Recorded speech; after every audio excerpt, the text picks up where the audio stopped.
Hi everyone, my name is Mike Stanonik. I am the Safety Training Coordinator out at Public Works for the City of Appleton.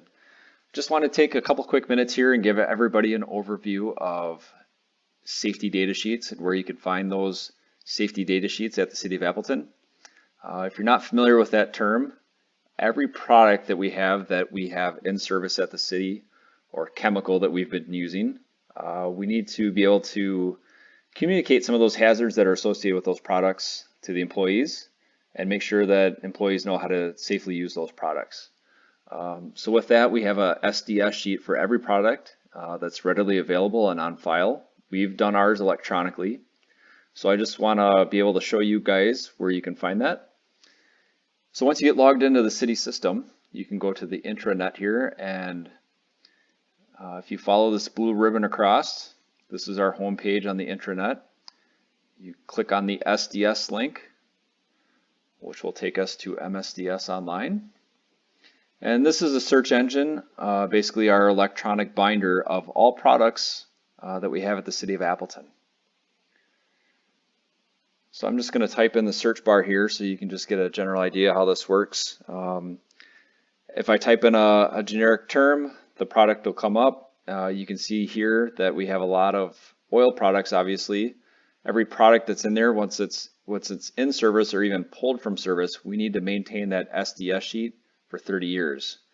So if I would just type in oil, you can imagine, in a 30-year period, how many different oil products that we've had at the City of Appleton that's been in service currently or actually removed from service.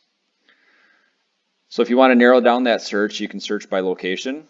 That'd be one way to do it. Or if you're a little more familiar with your product you're using,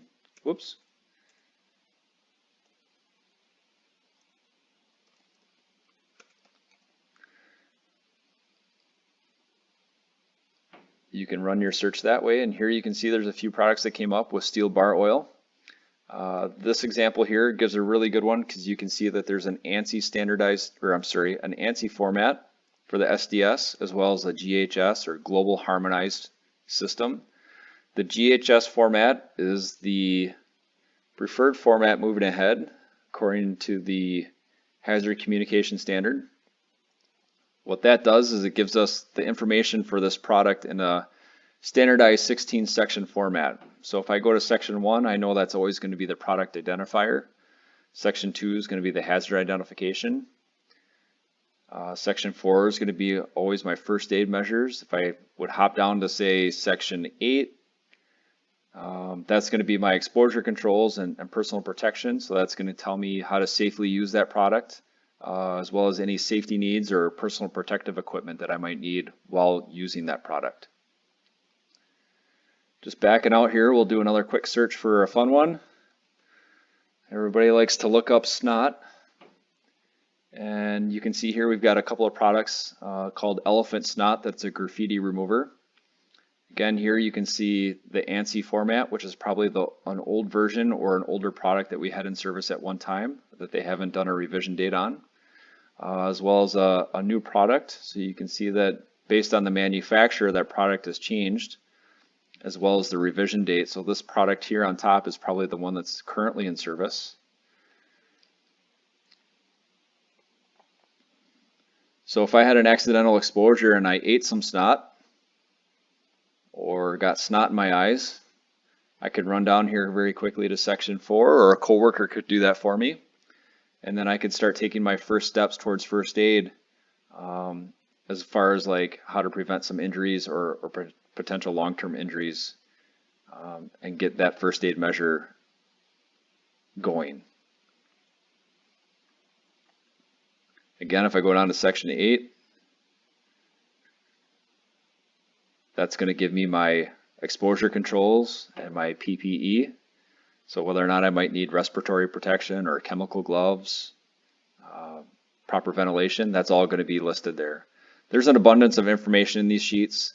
It's real important to note too that there's proper storage, what to do if there's a spill, firefighting measures. There's just a wealth of information here, but for the most part, most folks are looking at that first aid measures, section 4 and section 8. But feel free to poke around and take a look at the rest of that information. Something else that's real important is making sure that you're just getting familiar with products ahead of time before you use them. What else is really nice is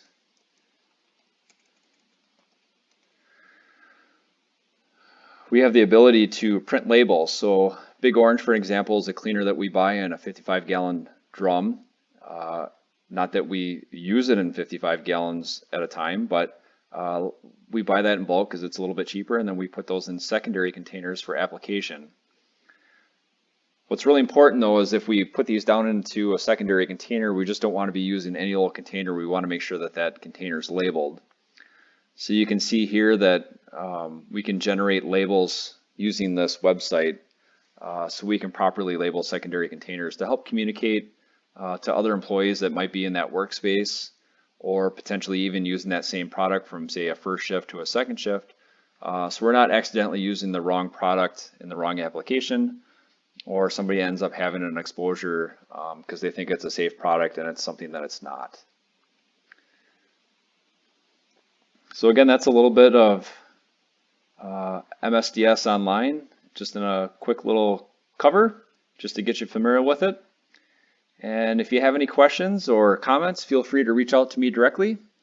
And I look forward to meeting you in the future, and always be safe and make it a great day.